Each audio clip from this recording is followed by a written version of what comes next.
So ayan, isang mapagpalang hapon po sa ating lahat mga ka-MJ. Nandito tayo ngayon para maghatid po ng parcel para po kay Kuya Oming. So napakabigat po niya, no? Medyo may kabigatan din. Ayan, so pupuntahan po namin si Kuya Oming ngayon at magdadala po tayo ng parcel.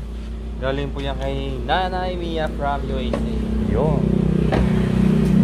Hindi lang isa, meron pang malaki. Ayan po, may malaki pa po dyan. Ayan. Kaya na ni Kuya Jaco yan, oh. Malakas naman yun, oh. Ayan. Ano kaya ang laman sa mga parcel ni Kuya Oming? Ayan na po.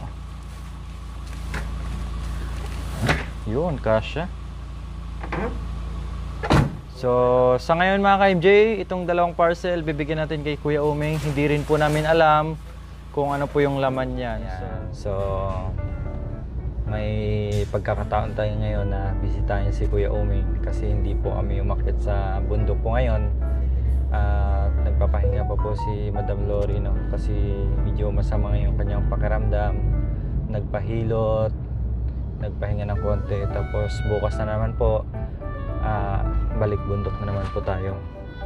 Ayan. So habang nandito tayo, siyempre bisitahin din natin si Kuya Oming kasi alam naman natin na kailangan din tayo ni Kuya Oming sa kanyang sitwasyon. No, last time po, no, nung napunta natin si Kuya Oming, meron po siyang isang anak.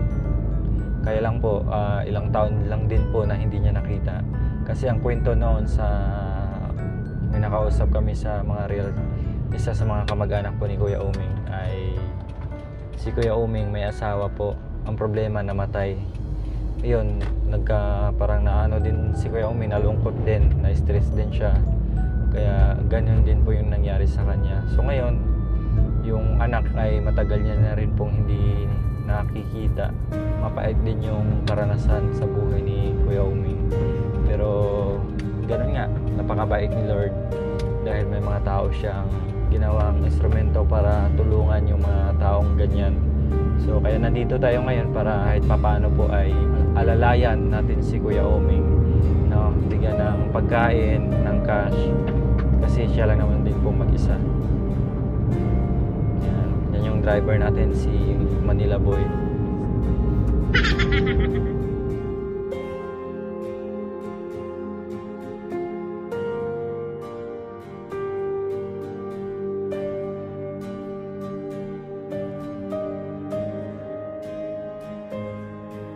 Ayan, malapit na po kami dito kay Kuya Oming. So bago po kami pumunta dito kanina, nakailang pabalik-balik din po si Kuya Jacoy. So ilan ko? Dalawa? Tatlong pabalik-balik ako. So sa pangatlong balik, nandiyan na, natagpuan niya na si Kuya Oming. Ayan.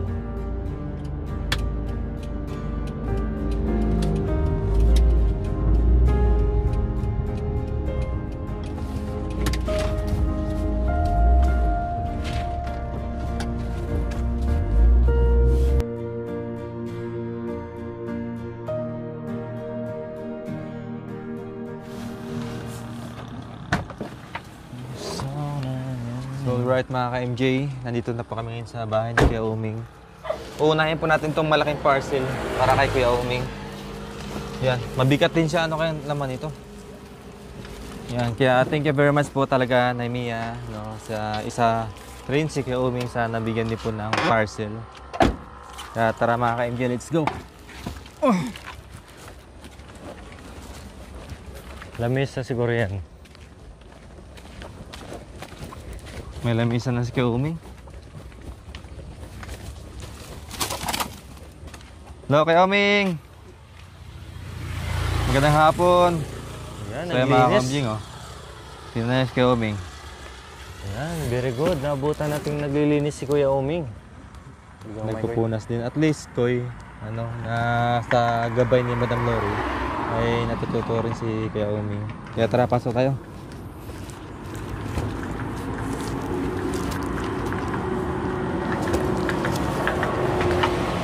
Magandang hapon po, Kuya Oming. Yan.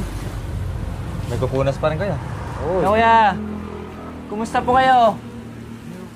Ha? Kumusta po? Ha? Okay lang. Saan po ba kayo galing kanina? Doon sa... Anong ginawa niyo po doon? Ha? Nagdadamo po? Pumunta po si Kuya Jacoy dito kanina. Wala po kayo. Pangatlong pabalik-balik na po siya dito. Ang sarap nitong ano nyo ulam kangkong. Saan nyo po kinuha? Binigay dito? Wow! Binigay ni Tatay Glenn. Yan. At syempre, thankful pa rin po tayo kay Tatay Glenn saka kay Nanay Yolanda sa itong lupa na pinahiram kay Kuya Uming, and of course sa lahat po ng sponsors na nagpatayo po dito sa bahay niya. Okay? Upo kayo dito po. Pahinga muna. Ano po yan? Kumot nyo? O jacket? Binigay. Binigay sa inyo. Jacket ba, kuya? Okay, jacket. Tama-tama pag maulan o malamig, no? May magagamit kayo. Yan po yung suot nyo kanina? Ayan. Kumusta naman po kayo dito, Kuya Uming? Ano? Kante, gwapo, no? Ba't mo? Sa pasyal. Pasyal-pasyal na lang kayo.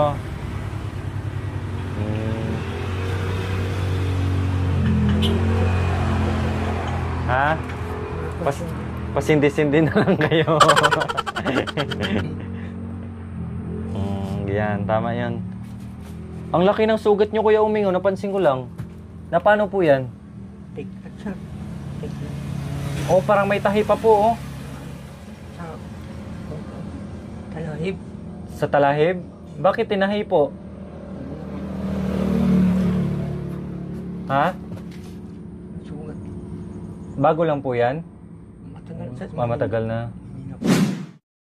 So, mga ka-MJ, ito na po. Bubuksan na po natin. Ito yung parcel ni Kuya Uming. Sige, tulungan niyo po, Kuya.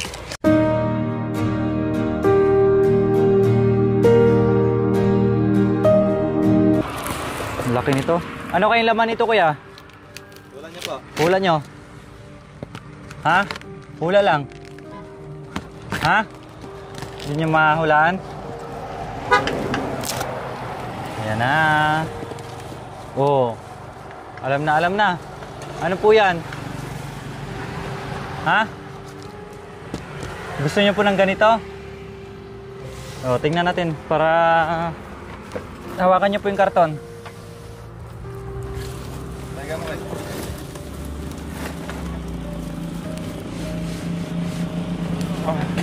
Aray ko.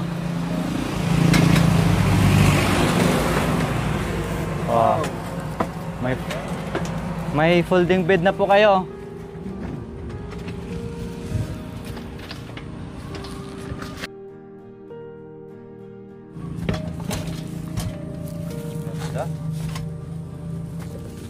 Folding bed po, kagaya kay Tatay Ronnie. Ayan. Ayan na po mga ka-MJ, ang bagong folding bed ni Kuya Uming. Try ko nga.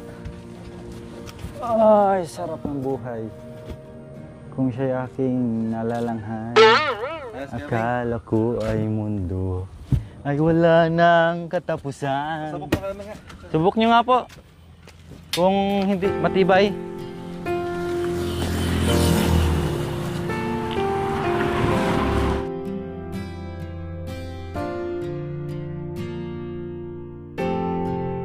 Ayos? Saktong-sakto lang pala, Ayos. Meron ng bagong folding bed mga ka-MJ. Si Kuya Uming. So, ayan po, Naimia. Naibigay na po namin kay Kuya Uming yung pinadala niyong folding bed. At napakaganda, napakatibay. Saktong-sakto lang po sa kanya. So, ilagay na po namin sa loob ito. Saan kayo natin ito po pwesto?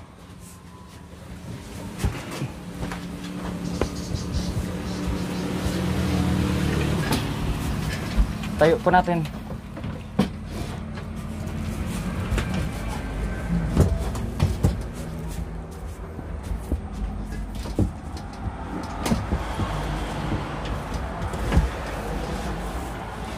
So, kailangan talagang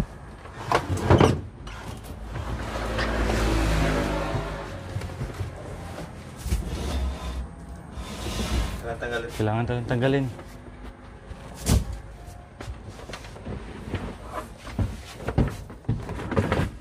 Yeah. Diyan muna. Kuya.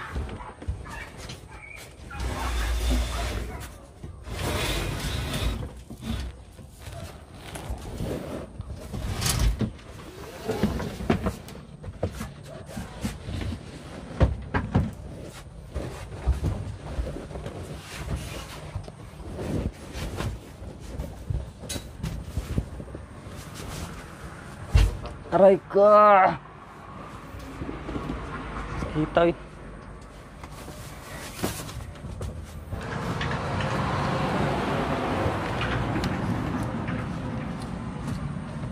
Ganyan lang kuya, para di na mahirapan.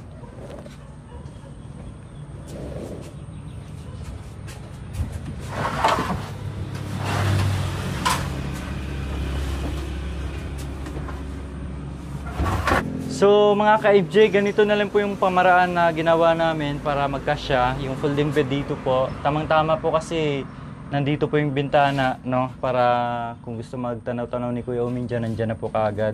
Tapos yung kanyang lagayan po ng mga damit, nandito na rin po. Yan. Sakto na naman. Saktong-sakto lang po. Yan. So, nakaganyan po yan. Sakto lang po, no? Tapos palagi maghugas po ng pinggan, Kuya Uming. MJ, okay na po, no? So may maayos na po na tulugan si Kuya Uming. Anong gusto niyo po, yung nakalapag o may ganitong papag? Ha? Kahit ano, pwede kayo. Kahit kami, ganun din. Kung para mas lalo kayong komportable, no? Iba din po kasi yung feeling pag nakahiga ka dyan sa lapag, tsaka sa dito. Bahay na bahay na. Kahit dalawa tayo dito, kasya. Kahit may bago kang syota, pwede dito isa dalawa kayo. No? Ayan. Sabi ko ni Kuya Uming dati, baka mag-asawa. Pagbalik namin, may asawa ka na. Sabi niya, hindi na sir. Kasi matanda na. Ayan. Ha? Ay, bakit po? Ayaw niyo na mag-asawa. Paano kung may babaeng manligaw sa'yo dito? Yung babae mismo manligaw sa'yo? Ayaw niyo? Ayaw niyo talaga. Gusto niyo po yung buhay ganito, tahimik.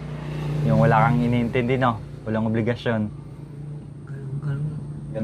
Ganun lang. Sindi-sindi na lang kung minsan, no? Sarili Alam lang mo. inisip. Oo. Yan ang importante, no? Gusto niyo lang kasi ano kayo, mag-isa. Oo, gusto niyo mag-isa. Ano po yan? Magdamo. Damo. Mga ka-MJ, bagong-bago tayo dito. Binigyan natin si Kuya Uming ng itak. Ang problema, yung itak niya, ano na pala, mabigat, no? Bilhan kita ng pangdamo. Yung maliit lang. No? Yun. Next time. Mabigat din kasi, mahirap pang damo. Mabigat yun, tsaka sakit sa kamay. Bilhan natin siya. Kasi sa amin dati, nagdadamo din po kasi kami mga ka-MJ. Yung kahit ganyan lang po kalaki. Pang damo. At saka iba yung damo ni Kuya Uming, binubunot niya. Kung malambot, paano pag matigas, kailangan mo talagang bungkalin, no? Yan. Yan. Naimia, maraming salamat po daw sa pinadala nyo. Kaya grabe, Naimia, taos puso po kami nagpapasalamat sa inyo, sa inyong kabutihan, no? At yung pinadala nyo ay talagang gamit na gamit. Kumbaga, alam ni Naimia yung mga pangangailangan, kaya pinadala niya ito, no? Kaya maraming salamat po muli, Naimia. Pag-pray lang po namin na nawa ay lagi po kayong healthy, na walang sakit, at more blessings to come pa po sa inyo, Naimia. And of course, sa ating mga mahal na manonood din po, sa ating mga subscribers, no, sa magagandang comments nyo. Thank you very much po sa inyo, no? Appreciated po namin lahat yun, yung mga magagandang comment nyo, no? Ayun yung nagbibigay inspirasyon po sa amin, kaya maraming salamat po sa inyo. See you next episode mga ka-MJ. Hanggang dito na lang po muna.